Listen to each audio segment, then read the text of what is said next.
হে তরুণ যুবকেরা, হে আমার বন্ধুরা, হে আমার মুরব্বিয়ানেরা, শুনে রেখে দিন বাবা, জেনে রেখে হে মুসলমান, একটুখানি শোনো। এই ব্যক্তি ৩৫০০ বছর বেঁচে ছিল, এতটাই লম্বা ছিল, শক্তিশালী ছিল। সমুদ্রের পানিতে দাঁড়িয়ে গেলে তার কোমর পর্যন্ত পানি হতো। ভাই আমার, কোন কোন কিতাবের মধ্যে লেখা আছে, ভাই আমার, কোন কোন বর্ণনায় এসেছে, হাদিসের মধ্যে আব্দুল্লাহ ইবনে আব্বাস থেকে বর্ণিত আছে। ভাই আমার, হে জওয়ান যুবকেরা, এই আওস বিন আনাক সমুদ্রের তলা থেকে হাতে করে মাছ ধরতো। ওই হাতে করে মাছ ধরে আর সূর্যের দিকে ভাই আমার রাখতো। সূর্যের রৌদ্র তাপেতে ভাজা করে ফেলতো। ওই ভেজে সে খেয়ে নিত। আর যখন পানির পিপাসা লাগতো, হাতের লাঠি দিয়ে আকাশের মেঘমালায় আঘাত করত। মেঘ থেকে পানি বের হতো, সেই পানি খেয়ে নিজের জানটা ঠান্ডা করত। এই হলো আওস বিন আনাক। কত বড় শক্তিশালী ব্যক্তি, বুঝতে পারছেন? তার সামনে মানুষগুলো সব পিঁপড়ের মতো, পিঁপড়ে। হে তরুণ যুবকেরা, কয়েকটা নবীর জামানা ওই ব্যক্তি পেয়েছে। তার মধ্যে একটা নবী হলেন হযরত নূহ আলাইহিস সালাম। নূহ নবীর জামানায় আপনারা জানেন, বান্দা যখন পাপ করেছিল, অন্যায় করেছিল, অপরাধ করেছিল, আমার আল্লাহ নারাজ হয়েছিল। হযরত নূহ নবী অনেকদিন হেদায়েতের দাওয়াত দিয়েছিল, কিন্তু জালেমরা হেদায়েতের দাওয়াত গ্রহণ করেনি। নূহ নবী বলেছিলেন, ও আমার উম্মতেরা, তোমরা আল্লাহকে এক বলে মানো, আর আমি তার নবী, আমার কথা শোনো, ইবাদত করো। সমস্ত নবীদের জামানাতে নামাজ ছিল, সমস্ত নবীদের জামানাতে রোজা ছিল, সমস্ত নবীদের জামানাতে যাকাত ছিল। আমাদের নবীর জামানাতে ৫ ওয়াক্ত নামাজ সিস্টেমেটিক এসেছে। তখন বাবা মুসা নবীর জামানায় যেমন ২ ওয়াক্তের নামাজ ছিল, অন্যান্য নবীর জামানাতেও নামাজ ছিল, ইবাদত ছিল। হে তরুণ যুবকেরা, হে আমার বন্ধুরা, হযরত নূহ নবী যখন তার কওমকে হেদায়েত করতে পারলেন না, আল্লাহর দরবারে বলেন, আল্লাহ, আমি তো হেদায়েত করতে পারি না, তুমি এদের জন্য যা হয় যেটা হয় ভালো বোঝো করো। আমার আল্লাহ বললেন, হে নবী নূহ, চিন্তা করো না, তুমি এক কাজ করো, একটা নৌকা কিস্তি তৈরি করো, কিস্তি তৈরি করো। কষ্ট হচ্ছে আপনাদের? কষ্ট হচ্ছে? দেন। হে তরুণ যুবকেরা, হে আমার বন্ধুরা, নূহ নবীর এই বন্যার কিছুদিন আগে একজন বুড়ি মা নূহ নবীর কাছে এসে ঈমানটা কবুল করেছিল। ও নবী নূহ, আমি আপনার হাতে হাত দিয়ে আপনার কাছে এসে ঈমানের কালেমা পড়ে নিলাম। এখন বলুন, আপনি আমাকে কি করতে হবে? মা আল্লাহকে এক বলে বিশ্বাস করবে, আর সর্বদা তোমার লিসানটা আল্লাহ আল্লাহ জিকিরে মশগুল রাখবে। মা চিন্তা করো না, যদি তুমি আল্লাহর ইবাদতে মশগুল থাকো, বিপদ কোনটা দিয়ে পালিয়ে যাবে টের পাবে না। হে তরুণ যুবকেরা, আল্লাহ বলছেন, বান্দারে ফাজকুরুনি আযকুরুকুম, বান্দা তোরা আমাকে স্মরণ কর, আমি আল্লাহ তোদের স্মরণ করব। আপনি যদি নামাজি হয়ে যান, রোজাদার হয়ে যান, যাকাত দেনেওয়ালা হয়ে যান, সুন্নত ওয়ালা হয়ে যান, তেলাওয়াত ওয়ালা হয়ে যান, সার্বিকভাবে আল্লাহকে আপনি স্মরণ করেছেন, আর আল্লাহ আপনাকে যদি স্মরণ করেন, কোন পৃথিবীর শক্তি আপনাকে ধ্বংস করতে পারবে না। এনআরসি এনপিআরে আপনাকে ব্যতিব্যস্ত করতে পারবে না। কোন রকম আসমানি জমিনি গজব আপনাকে ধ্বংস করতে পারবে না। কোন করোনা আইলা লাইলা আপনাকে নষ্ট করতে পারবে না, কারণ আপনাকে যদি আল্লাহ স্মরণ করেন, পৃথিবীর কোন শক্তি আপনার ক্ষতি করতে পারবে না। হে তরুণ যুবকেরা, হে আমার বন্ধুরা, হযরত নূহ নবী ওই বুড়ি মাকে বলে দিলেন, মা যাও, সর্বদা তোমার লিসানটা জিহ্বাটা আল্লাহর ইবাদতে লাগিয়ে রাখবে। আল্লাহর নবী, আমার আপনার নবী, আখির জামানার পয়গম্বর, জগতের শেষ নবী, একজন সাহাবী ছিলেন, নাম হলো হযরত আবু রাজিম। আবু রাজিমকে বললেন, বাবা আবু রাজিম, তোমাকে দুটো নসিহত করি বাবা। আবু রাজিম, যখন তুমি কোন জিকিরের মাহফিল পাবে, ওয়াজ নসিহতের মাহফিল পাবে, যখন কোন তেলাওয়াতের মাহফিল পাবে, কোরআন হাদিসের বয়ানের মাহফিল পাবে, তাফসীরের মাহফিল পাবে, আল্লাহ এবং রাসূলের মাহফিলটা যখন পাবে, সেই জায়গায় হাজিরা দেওয়া তোমার জন্য লাজিম, জরুরি মনে করে নেবে। ফায়জা খালাউতা ফাহারিক লিসানিকা মাস্তাতাআত বিযিকরিল্লাহ। আর যখন তুমি একাকী থাকবে, নিরিবিলিতে নির্জনে যখন থাকবে, তোমার লিসানটা জিহ্বাটা আল্লাহর জিকিরে মাশগুল রাখবে। সর্বদা তোমার লিসানটা আল্লাহর জিকিরে মাশগুল লাগবে। আল্লাহ হি আল্লাহ কিয়া করো, दुख न किसी को दिया करो, जो दुनिया का मालिक है नाम उसी का लिया करो। अल्लाह अल्लाह अल्लाह अल्लाह अल्लाह अल्लाह पुरना अल्लाह अल्लाह अल्लाह अल्लाह अल्लाह अल्लाह अल्लाह अल्लाह। शीशा टूट के जुड़ सकता है, दिल न जुड़ेगा टूटे, कितना है ओ दर्द बे इंसाफ पर का घर जो लूटे। दुख न किसी को दिया करो, अल्लाह ही अल्लाह किया करो, जो दुनिया का मालिक है नाम उसी का लिया करो। अल्लाह अल्लाह अल्लाह अल्लाह पुरुन अल्लाह अल्लाह अल्लाह अल्लाह अल्लाह अल्लाह। नबी বলেন দয়া করো, দুঃখ দিও না কাউকে, জালিম মানুষ মৃত্যুর পরে জান্নাতে পাবে না যে। दुख न किसी को दिया करो, अल्लाह ही अल्लाह किया करो, जो दुनिया का मालिक है नाम उसी का लिया करो। अल्लाह ही अल्लाह अल्लाह अल्लाह अल्लाह अल्लाह अल्लाह अल्लाह अल्लाह अल्लाह। মাশাআল্লাহ।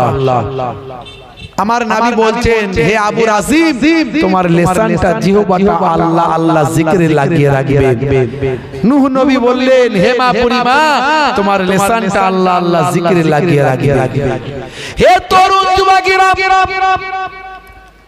আল্লাহ বলছেন, হে নবী নূহ, নৌকা তৈরি করো, যারা তোমাকে মানে, যারা আমি আল্লাহকে মানে, তাদেরকে সব নৌকায় তুলে নাও।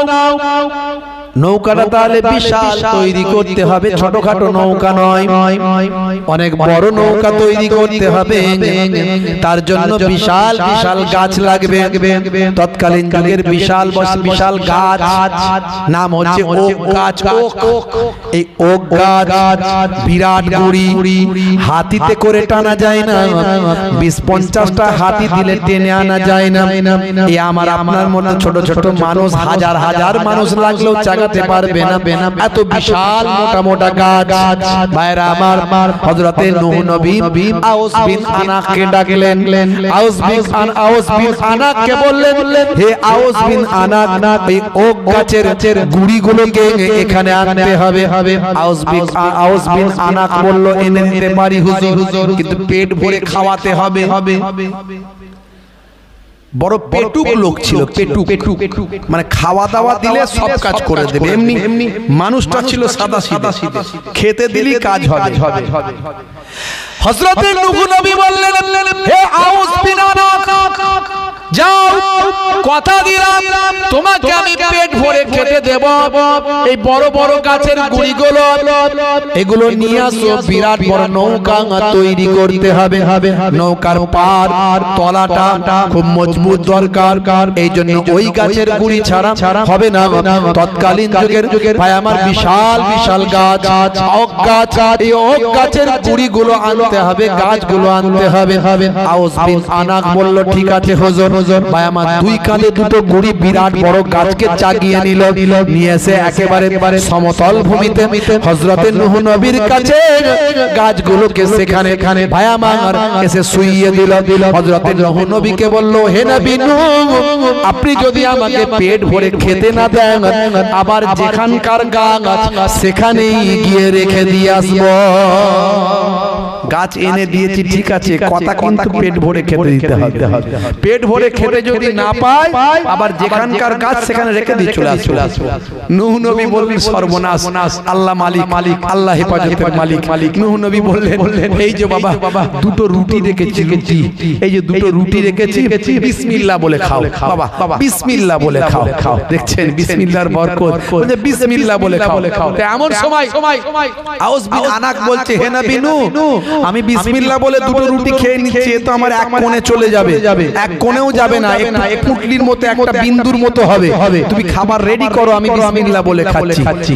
দেড়খানা রুটি খাওয়ার পরে আউস বিন আনাক আর রুটি খেতে পারেনি, বলছে পেট ভরে গেছে। বলুন না সুবহানাল্লাহ।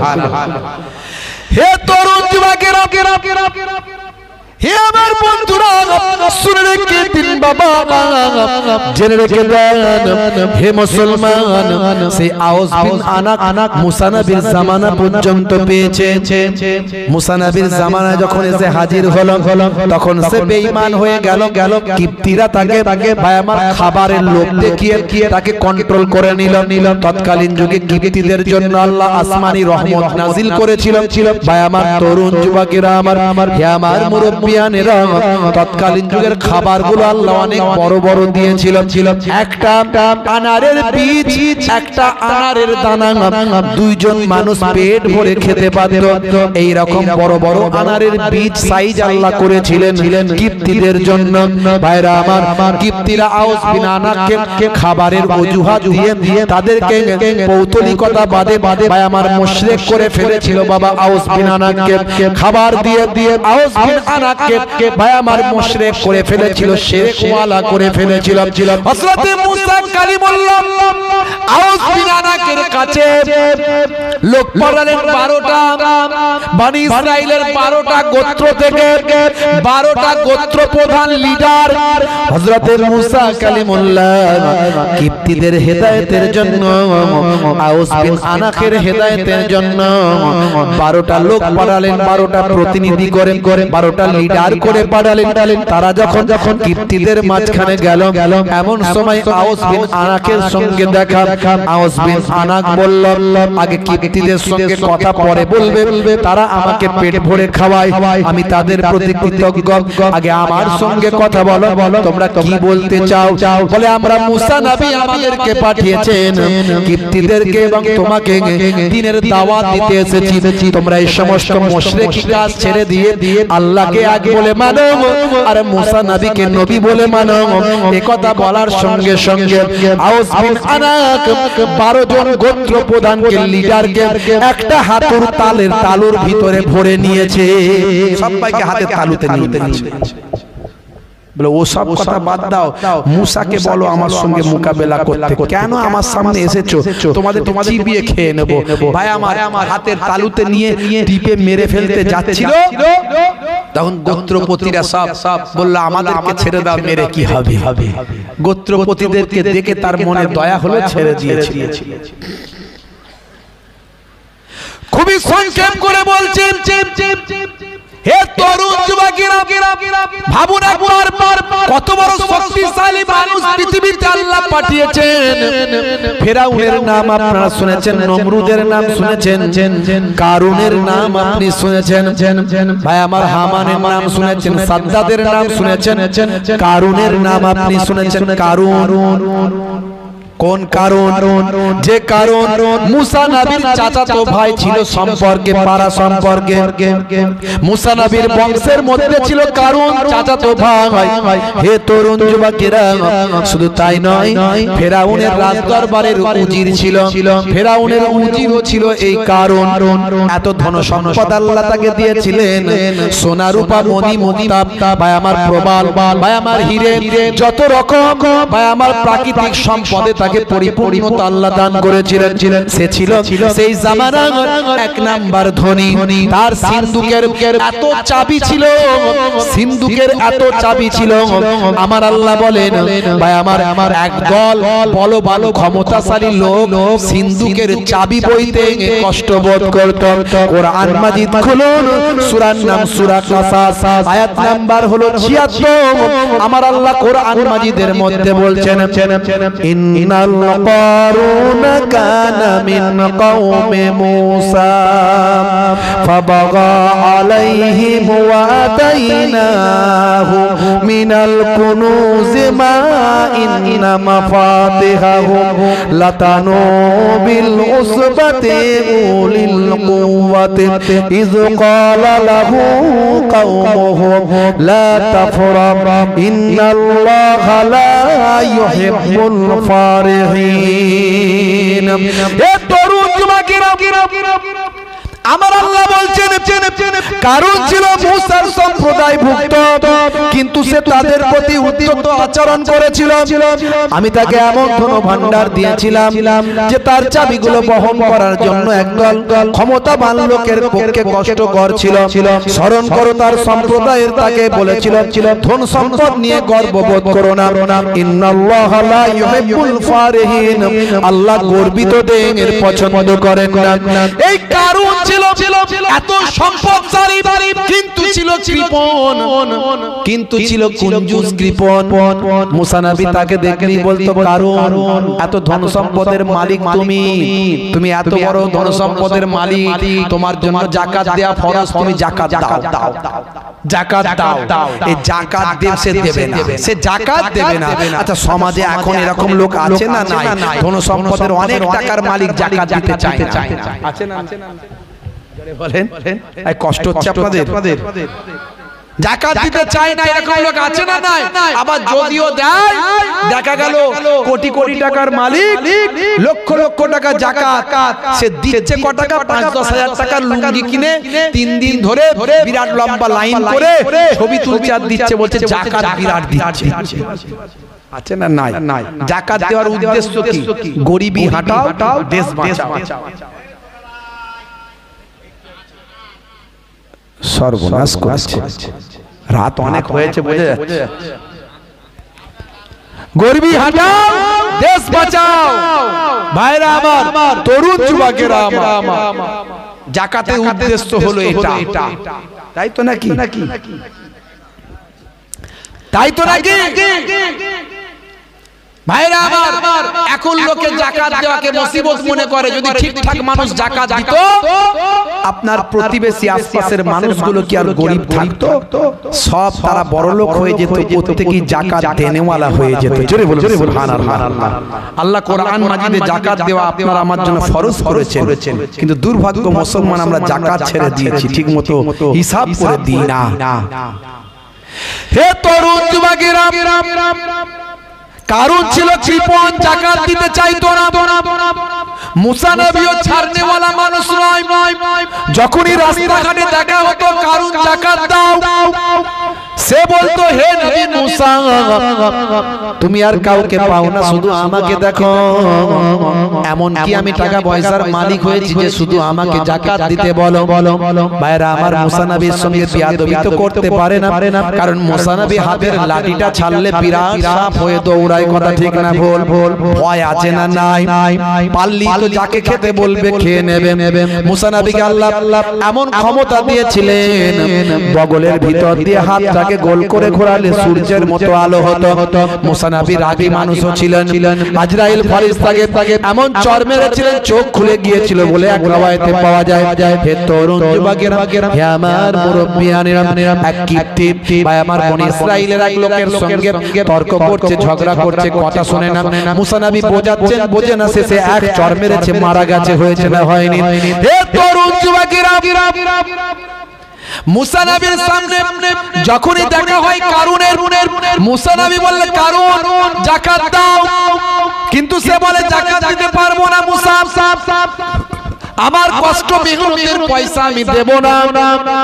হে তরুণ যুবকেরা, বারবার এইভাবে চলতে চলতে কারণ চিন্তা করলো এমন একটা কাজ করতে হবে, মুসাকে এমন অপমান করতে হবে, এমন বেইজ্জত করতে হবে যাতে মুসা আর যাকাত দাও করতে না পারে। আমার কাছে যাকাত চাওয়া তো দূরের কথা, মানুষের কাছে চেহারা যেন দেখাতে না পারে।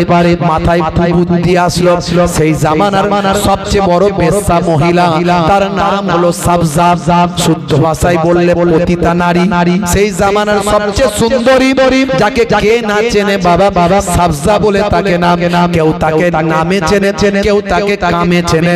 সেই সাবজার কাছে চলে গেল রাতের অন্ধকারে, সাবজার ডেরায় গিয়ে রাতটা কাটালো, সাবজার সঙ্গে রাতটা কাটিয়ে দিয়ে সাবজাকে বলল, সাবজা এই নাও, তুমি তো আমাকে চেনো, আমার নাম শুনেছো, আমি তো সেই কারুন, আর আমার সম্পদের কোনো শেষ নাই। এই নাও 5 লক্ষ স্বর্ণ মুদ্রা তোমাকে দিলাম, একটা কাজ তোমাকে করতে হবে। বলে কি কাজ? কি কাজ করতে হবে বলো শুধু?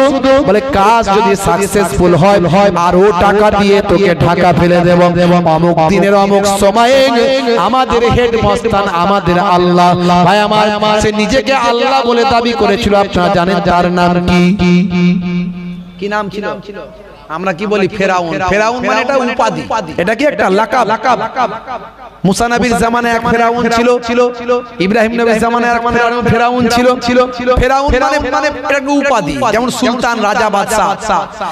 হে তরুণ যুবকেরা, হে আমার বন্ধুরা, শুনে রেখে দিন বাবা, মুসা নবীর জামানায় হেড মস্তান ফেরাউন নিজেকে আল্লাহ বলে দাবি করেছিল, আনা রাব্বুকুমুল আলা, আমি তোমাদের বড় খোদা।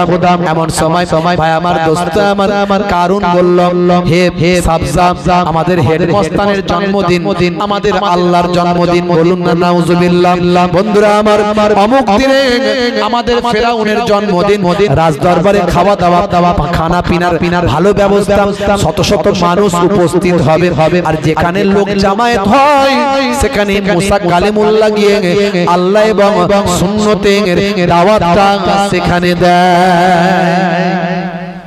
তখন তখন আল্লাহ এবং রাসূলের দাওয়াত কত কষ্ট ছিল, আর এখন আমরা কত নবীর খাতিরে আল্লাহ কত সম্মানের সঙ্গে আমাদের দাওয়াত দিচ্ছে। আর আমরা তো বেদিনদের কাছে যাই না, তারা বেদিনদের কাছে দাওয়াত দিতেন। তফাৎ কথা। হে তরুণ যুবকেরা, এমন সময় মুসা কারুন বলে, হে সাবজা, যেখানে মানুষের ভিড় হয় সেখানে মুসা নবী দাওয়াত দিতে যায়। রাজ দরবারে যখন শত শত মানুষ থাকবে, মুসা নবী এসে যখন দাওয়াত দেবে, আল্লাহকে মানো, নবীকে মানো, ফেরাউনকে মানো না, সুন্নাত মানো, নামাজ পড়ো, যাকাত দাও, এই সব যখন বলবে, তখন আমি একটা স্টেজ থেকে আগুল দেখাবো। আমি হলাম উজির, ফেরাউনের উজির, আমি ফেরাউনের পাশে সিংহাসনে বসে থাকবো। সেখান থেকে তুমি ওখানে থাকবে মজলিসে, মেয়েদের প্যান্ডেলে তুমি থাকবে, সামনে একদিকে পুরুষ একদিকে মহিলা, মহিলাদের মাঝখানে থাকবে। আমি একটা আগুল দেখাবো, এই আগুল দেখানোর সঙ্গে সঙ্গে তুমি উঠে দাঁড়িয়ে বলবে, ভাই সকল, কেউ আমাকে নামে চেনে, কেউ আমাকে কাজে চেনে। এই যে মুসা এত বড় বড় ওয়াজ করছে, এত সুন্দর কথা বলছে, আসলে এই মুসা হলো আমার 1 নাম্বার কাস্টমার। এই কথাটা বলতে পারবে, বলে কোনো অসুবিধা নাই। মুসা নবীকে যদি তুমি বলতে পারো যে হাজার হাজার লোকের সামনে মুসা আমার 1 নাম্বার কাস্টমার, মুসা নবী আমার 1 নাম্বার কাস্টমার, দেখবে তাহলে তার ইজ্জত আর বলে কিছু থাকবে না, সব ধুলিসাৎ হয়ে যাবে। খালি বলে দেবে, গত রাতেও আমার সঙ্গে থেকেছে, আমার ডেরাই ছিল, ও দিনের বেলা ওয়াজ করে, ভালো ভালো কথা বলে, আর রাতের বেলা আমার কাছে আমার ডেরাই যায়, ও আমার 1 নাম্বার কাস্টমার। এটা ভালো করে বলে কোনো অসুবিধা নাই, বলে এই কথা বলতে পারলে টাকায় ঢাকা ফেলে দেবে। হে তরুণ যুবকেরা, নির্দিষ্ট দিনে নির্দিষ্ট সময়তে এমন সময় ফেরাউনের রাজদার বারে শুরু হলো জন্মদিন। হে জওয়ান যুবকেরা, খানা পিনার ব্যবস্থা, শত শত মানুষ চারিদিক থেকে আসছে সেখানে। ভাইরা আমার, লোক জামায়াত যখন হয়েছে, মুসা নবী এসে হাজির হয়েছে, ওয়াজ শুরু করে দিয়েছে দাঁড়িয়ে দাঁড়িয়ে। ভাই সকল, এই যে ফেরাউন নিজেকে আল্লাহ বলে দাবি করেছে, ফেরাউন কখনো আল্লাহ হতে পারেন না। আল্লাহ হলেন এক, সেই Allah is one, Allah is one whom all depend, he begets not is he begotten। ভাই আমার, ওয়াজ শুরু করে দিয়েছেন, আল্লাহর সঙ্গে শিরক করো না বাবা, তোমরা নামাজটা আদায় করো, যাকাতটা প্রদান করো, রোজাটা রাখো, সত্য কথা বলো, হারাম পথ থেকে সরে এসো, লা তাকরাবুজ জিনা, জিনার কাছে ধারে কাছেও তোমরা যেও না, অন্যায় অপরাধ থেকে নিজেকে মুক্ত করো। ওয়াজ শুরু করে দিয়েছেন।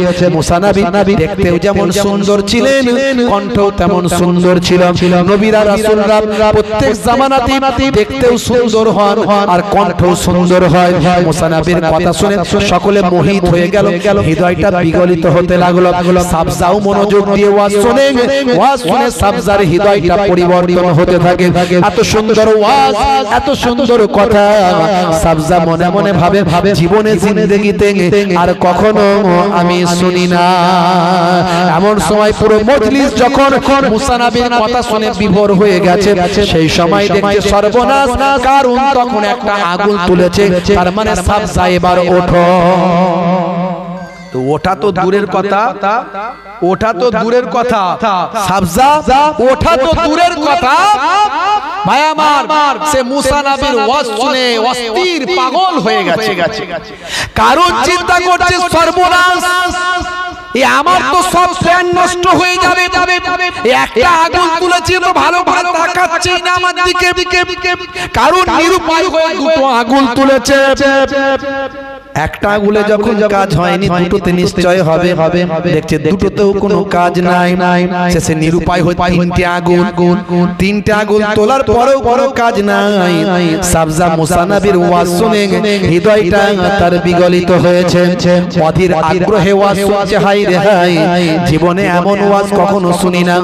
এই মানুষটার বিরুদ্ধে আমাকে বলতে পাঠিয়েছে, আরে এই মানুষটার মতো মানুষ আর হবে না, নিশ্চয়ই ইনি নবী ছাড়া আর কোনো কিছু নয়।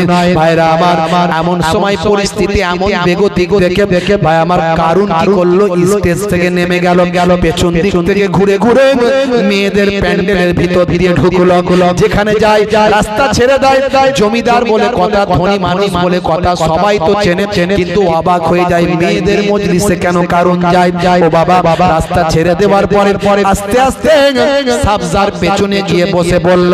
সবাই অবাক, যা সাবজার পেছনে গিয়ে বসেছে। ভাই আমার, সেই মানুষ, সেই মহিলাকে তো অনেকে চেনে। সাবজার পেছনে গিয়ে আগুন দিয়ে গোঁতা মারছে, ওঠ তাড়াতাড়ি ওঠ, বল না, সময় চলে যাচ্ছে, বিপদে ফেলবি নাকি, এত টাকা দিলাম সব নষ্ট করবি নাকি, ওঠ তাড়াতাড়ি করে। যে গোঁতার পর গোঁতা মেরে যাচ্ছে, গোঁতার চাপ সহ্য করতে না পেরে সিস ফিমেল যতই হতে হলো বাধ্য হয়ে উঠে বললাম। উঠে গিয়ে বলছে, ভাই সকল, হে ভাই সকল, তোমরা আমাকে অনেকে নামে চেনো, অনেকে কামে চেনো। আমি তো সেই সাবজা, সেই এলাকার ভাই আমার, এই এলাকার বিশ্ববিখ্যাত আমি সেই সুন্দরী বেশ্যা নারী পতিতা নারী, আমার নামই তো সাবজা। অনেকে নামে চেনে, অনেকে কামে চেনে। সবাই তাকিয়ে দেখছে, মুসা নবী ওয়াজ বন্ধ করে দিয়েছেন। হে তরুণ যুবকেরা, সাবজা তখন বলছে, শোনো ভাই, আমি এখানে এসেছিলাম অন্য কাজে, আমি এখানে এসেছিলাম অন্য কাজে, কিন্তু আমাকে আসল কথাটা বলতেই হচ্ছে। লোকে বলে কি কথা? বলে এই যে দেখছেন না আমার পেছনে কারুন বসে আছে, এই কারুন হলো আমার 1 নাম্বার খদ্দের, এই হলো আমার 1 নাম্বার কাস্টমার। বুঝতে পারছে? কারণ বলে মাথায় হাত দিয়ে সর্বনাশ, বলতে পারলাম কি আর বললোটা কি।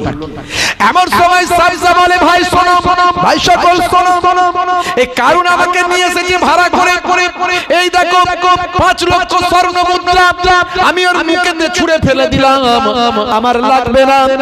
আমি এসেছিলাম, ও আমাকে নিয়ে এসেছিল যাতে আমি মুসা নবীর কথা বলি। মুসা নবী আমার 1 নাম্বার কাস্টমার, কিন্তু না, মুসা নবীকে তো আমি এতদিন চিনতাম না, জানতাম না, আজই তো প্রথম দেখলাম, দেখে মুগ্ধ হলাম, তার কথা শুনে আমি পাগল হয়ে গেলাম। সে যা কথা বলেছে আমার বিশ্বাস, সত্য কথা বলেছে। মুসা নবী নবী ছাড়া আর কিছু নাই। এতদিন পর্যন্ত শুনেছি, আজ চোখে দেখেছি ফেরাউন কখনো খোদা হতে পারে না। মুসা নবীর খোদাই হলো একমাত্র খোদা, আর মুসা নবী হলেন তার প্রতিনিধি। আমি মুসা নবীর কথা শুনে আমার হৃদয়টা বদলে গেছে। আজ থেকে আমি ওয়াদা করছি আর কোনোদিন বেশ্যাবৃত্তি করব না, আর কোনোদিন জেনা ব্যভিচারে লিপ্ত থাকব না। মুসা নবীর হাতে তওবা করে মুসা নবীর কাছে কালেমা পড়তে চাই। ও নবী মুসা পড়িয়ে দিন মহাবাণী মহাকালেমা, কালেমা শরীফ পড়ে সাবজা মুসা নবীর হাতে, সাবজা মুসা নবীর কাছে ঈমানটা কবুল করলো।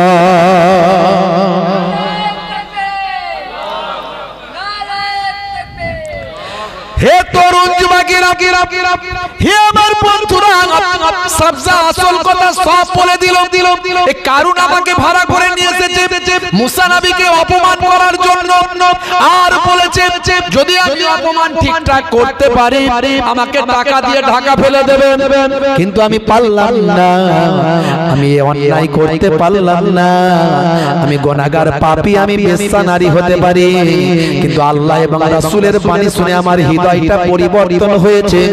মুসা নবীকে নবী বলে মানলাম, আল্লাহকে আল্লাহ বলে মেনে নিলাম।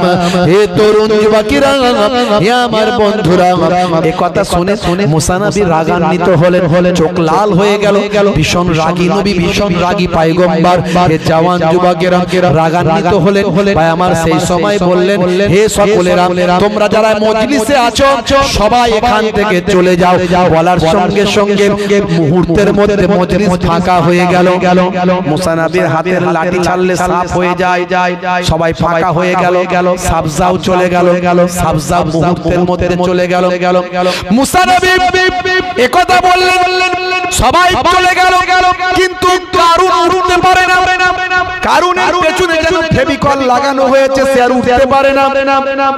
অনেক কষ্ট করে লাঠি ধরে ভাই আমার খুঁটি ধরে উঠলো বটে, যেন মনে হচ্ছে হ্যান্ডিক্যাপ দাঁড়াতে পারে না। মুসা নবী বললেন, হে কারুন, এখনো সময় আছে, এখনো সময় আছে, যাকাত দেবে কিনা বলো। খুবই সংক্ষেপ, একদম শেষ লগ্নে চলে এসেছি, খুবই সংক্ষেপ শেষ লগ্নে চলে এসেছি। মুসা নবী দেখেন, এই হলো নবীদের কাজ। এত রেগে গেছেন, তারপরেও লড়াইটা নিজের জন্য করছেন না, আল্লাহর জন্য। হযরত আলী মুর্তজা কারামাল্লাহ ওয়াজহুর সঙ্গে একজন কুফার রাসূলের দুশমনের লড়াই চলছে। হযরত আলী মুর্তজা কারামাল্লাহ ওয়াজহু তার বুকের উপর উঠে বসে পড়েছে। ভালো করে বুঝবেন, দেখুন, একটু গৌর করুন। তার বুকের উপর উঠে বসে পড়েছে। এমন সময় সেই জালেম বাঁচার জন্য তাড়াতাড়ি যাতে আলী রাদিয়াল্লাহু তাআলা তাকে মেরে ফেলে, আলী রাদিয়াল্লাহু তাআলা আনহুর চেহারাতে থুতু নিক্ষেপ করেছে। হযরত আলী রাদিয়াল্লাহু তাআলা তাকে ছেড়ে দিলেন, যা ছেড়ে দিলাম। সে উঠে দাঁড়িয়ে বলে, আমি তাড়াতাড়ি যাতে তুমি আমাকে মেরে ফেলো সেই জন্য থুতু নিক্ষেপ করলাম, আর থুতু নিক্ষেপ করতে তুমি ছেড়ে দিলে, কেসটা কি? বলে, ওরে জালেম, তুই জানিস না আমাদের ঈমান কাকে বলে, নবীর প্রেম কাকে বলে, আল্লাহর প্রতি বিশ্বাস কাকে বলে। এতক্ষণ আমার লড়াইটা ছিল বেঈমানের সঙ্গে ঈমানদারের, আল্লাহর শত্রুর সঙ্গে আল্লাহর মহব্বতের, হ্যাঁ, রাসূলের দুশমনের সঙ্গে রাসূলের প্রেমিকের।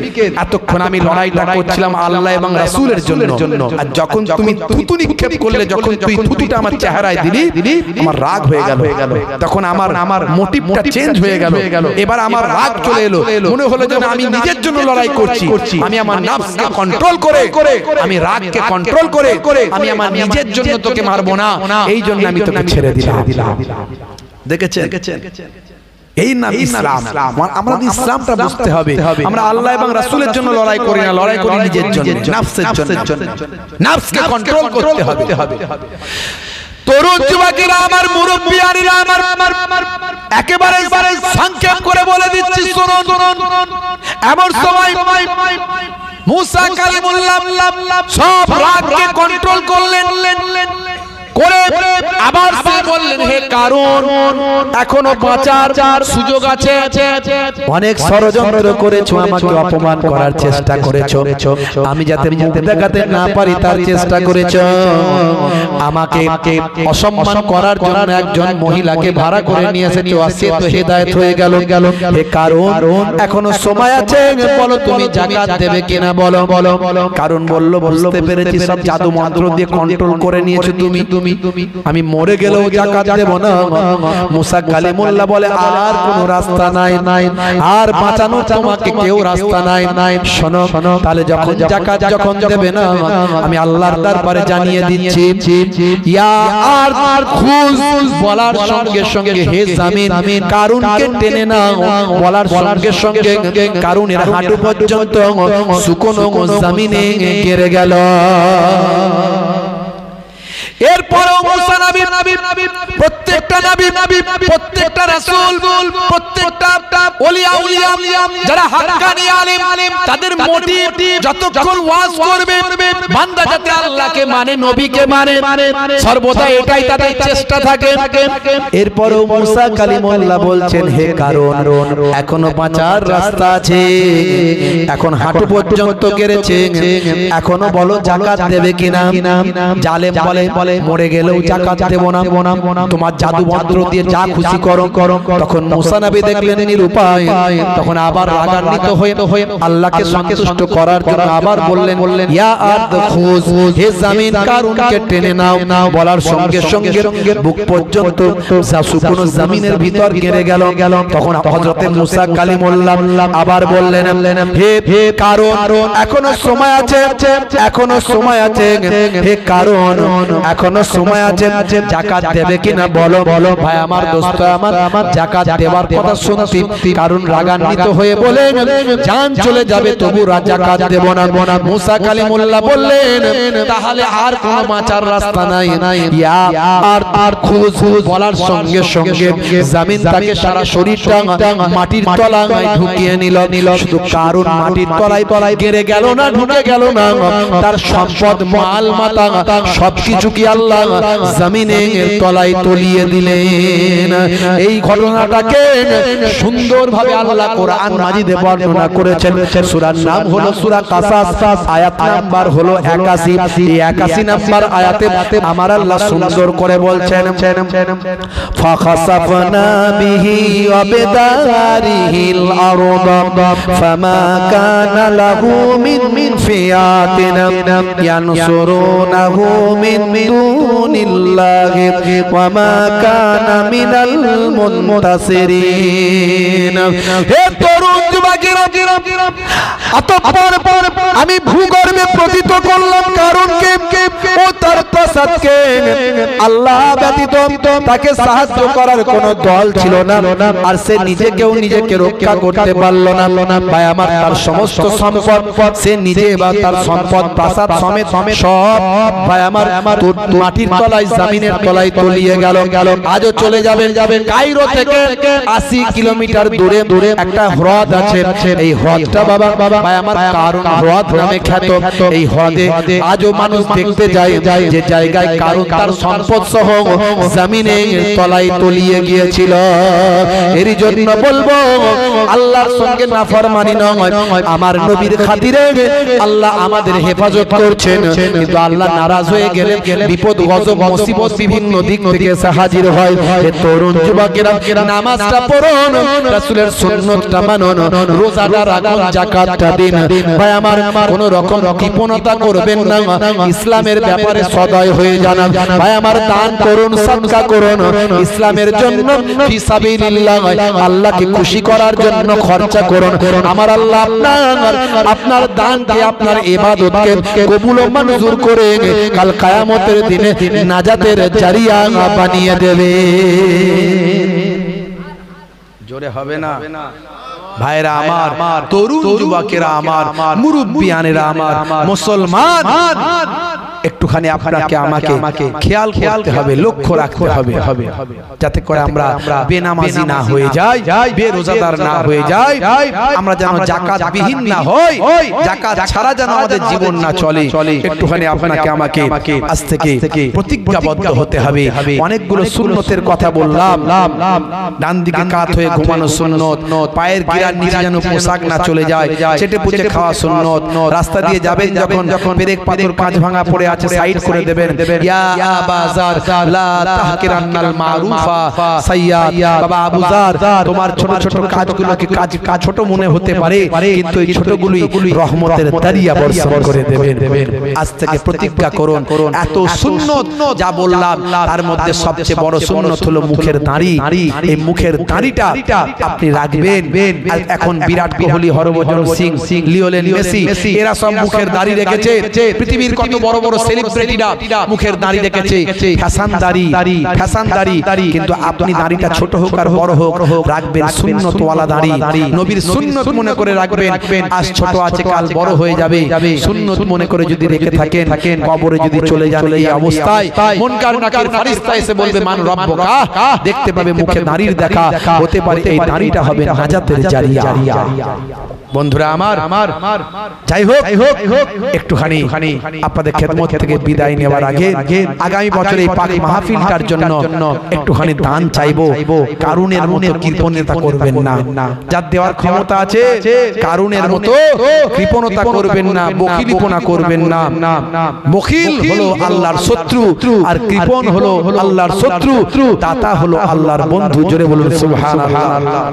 কোরআন মাজিদে আল্লাহ রাব্বুল আলামিন বলছেন মান জাআ বিল হাসানাতি ফালাহু আশরু আমসালিহা, বান্দা একটা হাসানা করবে 10টা জাযা বদলা পাবে। ভাই আমার এক দেবে, আল্লাহ বলছেন 10 দেব। হাদিসে কুদসির মধ্যে এসেছে এক দিলে 10 পাবেন, এক দিলে 100, এক দিলে 700 বেহিসাব মালে মালামাল করে দেবেন। বাপেরা আমার ফি সাবিলিল্লাহ দিলে কমবে না। আগামী বছর এই জান্নাতের বাগানের জন্য একটুখানি দান কে করবেন? বাপেরা আমার 8 জন ভাই হবে। জান্নাত হলো 8টা। জান্নাত কটা? জান্নাত 8টা। 8 ভাইকে চাইবো আপনাদের পীরের ঘরের আওলাদ, দুই দরবারের দুই খানদানের মেহমান হয়ে এসেছি, মুসাফির হালাতে আছি। দাওয়াতুল মাজলুমে, দাওয়াতুল মুসাফির, দাওয়াতুল ওয়ালিদি আলা ওয়ালাদিহি, 3 শ্রেণীর ডাক আল্লাহর দরবারে কবুল হয়, এতে কোনো সন্দেহ নাই। তার মধ্যে একটা হলো মুসাফিরের ডাক।